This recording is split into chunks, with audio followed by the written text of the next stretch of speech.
السلام علیکم ناظرین حضرات، صلاۃ التسبیح کسے کہتے ہیں؟ آئیے کتابوں کے ذریعے جاننے کی کوشش کرتے ہیں۔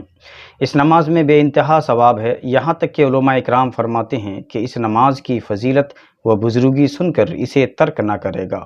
مگر وہی چھوڑے گا جو دین میں سستی کرنے والا ہے۔ حدیث شریف میں وارد ہے کہ اللہ تعالیٰ اس نماز کے پڑھنے والے کے گناہ بخش دے گا،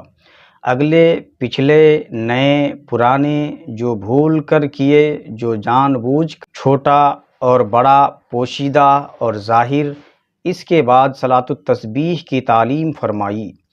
پھر فرمایا کہ اگر تم سے ہو سکے تو ہر روز ایک بار صلاۃ التسبیح پڑھو، اگر روزانہ نہ پڑھ سکو تو ہفتے میں ایک بار، اور اگر ہفتے میں ایک بار بھی نہ پڑھ سکو تو مہینے میں ایک بار پڑھا کرو،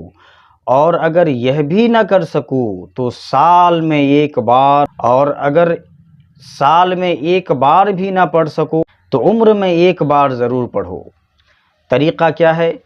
طریقہ ہے 4 رکعت صلاۃ التسبیح کی نیت کر کے تکبیر اور ثنا کے بعد یہ پڑھے: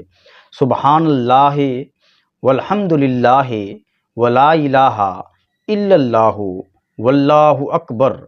15 بار پڑھے، اور اعوذ باللہ اور بسم اللہ کے بعد الحمدللہ اور کوئی سورہ پڑھ کر 10 بار یہی تسبیح پڑھے، پھر رکوع کرے اور رکوع میں 10 بار یہی تسبیح پڑھے،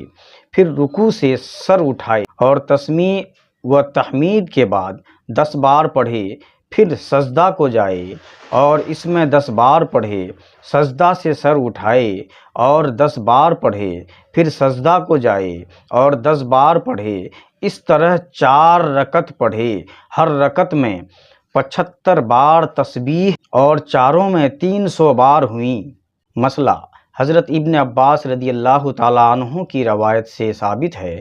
کہ اس نماز میں سورہ تکاثر والعصر، قل یا ایھا الکافرون اور قل ھو اللہ احد پڑھنا چاہیے،